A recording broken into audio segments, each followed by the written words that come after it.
নমস্কার বন্ধুরা, মোমোস কিচেনে আপনাদেরকে স্বাগতম জানাই। প্রতিদিন আমাদের একঘেয়ে মাছ মাংস খেতে ভালো লাগে না, মাঝের মধ্যে শাকসবজি খেতেও খুব ভালো লাগে। তাই আজকে একদম নিরামিষ কলমি শাকের একটা রেসিপি নিয়ে চলে আসলাম। এটি গরম ভাতের সাথে খেতে ভীষণ ভালো লাগে। এই রেসিপিটি তৈরি করার জন্য এখানে আমি নিয়েছি কলমি শাক, আর নিয়েছি 3 চামচ পোস্ত, আর নিয়েছি বড়ি, আর এদিকে নিয়েছি কয়েক টুকরো আদা আর 4টে কাঁচা লঙ্কা। পোস্তটাকে আমি আগে থেকে শুকনো কলায় ভেজে নিয়েছি। এটাকে আমি ব্লেন্ড করে একটা পেস্ট তৈরি করে রেখে দিয়েছি। চুলাতে একটা পাত্র বসিয়ে দিয়েছি, এর মধ্যে পরিমাণ মতো তেল দিয়ে দিয়েছি। প্রথমে আমি বড়িগুলো ভেজে নিচ্ছি। বড়িগুলো আমি লাল লাল করে ভেজে নিচ্ছি।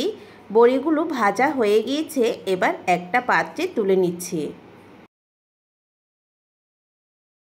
এখানে আমি আগে থেকে 2টো আলু ছোট ছোট করে কেটে রেখেছিলাম। এখন আলুগুলি লাল লাল করে ভেজে নিচ্ছি।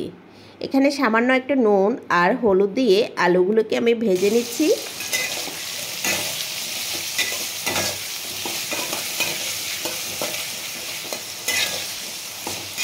আমার আলু ভাজা হয়ে গিয়েছে, এবার আমি আলুগুলো তেল ঝরিয়ে একটা পাত্রে তুলে রাখছি।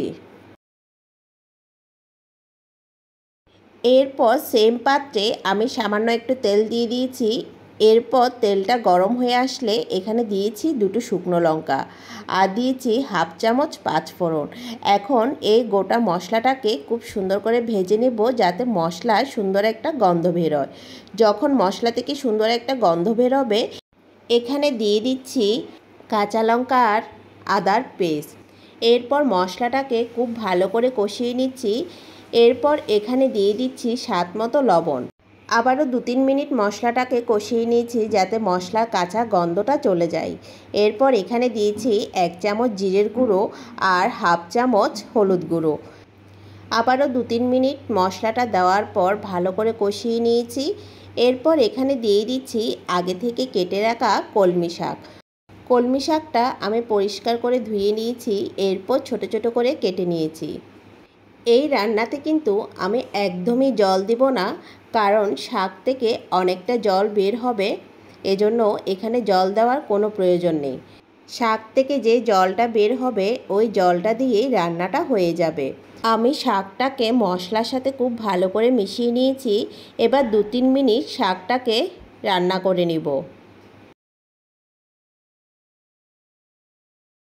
2-3 মিনিট শাকটা রান্না করার পর দেখতে পাচ্ছেন শাক থেকে কতটা জল বেরিয়েছে। এর মধ্যে এখন দিয়ে দিচ্ছি আগে থেকে ভেজে রাখা আলু। আলুটা দেওয়ার পর আরও মিনিট 5 আমি এটাকে রান্না করে নিচ্ছি। এরপর এখানে দিয়ে দিচ্ছি আগে থেকে বেটে রাখা পোস্ত। পোস্তটা দেওয়ার পর আবারও 10 থেকে 15 মিনিট এটাকে রান্না করে নিব। এই পর্যায়ে চুলার আঁচটা থাকবে একদম মিডিয়ামে। এখানে আপনারা চাইলে অন্যান্য সবজিও ব্যবহার করতে পারেন। এখানে আমি শুধু আলু দিয়েছি, আপনারা চাইলে ঝিঙে, বেগুন এরকম সবজিও দিতে পারেন। 10-15 মিনিট এটাকে রান্না করে নেওয়ার পর এখানে দিয়ে দিচ্ছি আগে থেকে ভেজে রাখা বড়ি। বড়িটা দেওয়ার পর আবারও খুব ভালো করে সব কিছু মিশিয়ে নিচ্ছি। আমার রান্নাটা প্রায় শেষের দিকে। আমি আর 5 মিনিট এটাকে রান্না করে চুলা থেকে নামিয়ে নিব। এরপর পরিবেশন করে আপনাদেরকে দেখিয়ে দিচ্ছি রান্নাটা কেমন হয়েছে। আমার এই রেসিপিটি ফলো করে আপনারা একবার হলো এই রান্নাটি করে দেখবেন, আশা করছি ভালো লাগবে। আমি কলমি শাকের এই রেসিপিটি সম্পূর্ণ নিরামিষভাবে রান্না করেছি, আর এটি গরম ভাতের সাথে খেতে কিন্তু দারুণ লাগে। আমার আজকের এই রেসিপিটি আপনাদের কেমন লেগেছে কমেন্ট করে জানাতে কিন্তু ভুলবেন না। আর যদি রেসিপিটি ভালো লেগে থাকে লাইক এবং শেয়ার করবেন। পরবর্তী রেসিপি দেখার আমন্ত্রণ জানিয়ে আজকের মতো বিদায় নিচ্ছি। সবাই ভালো থাকবেন।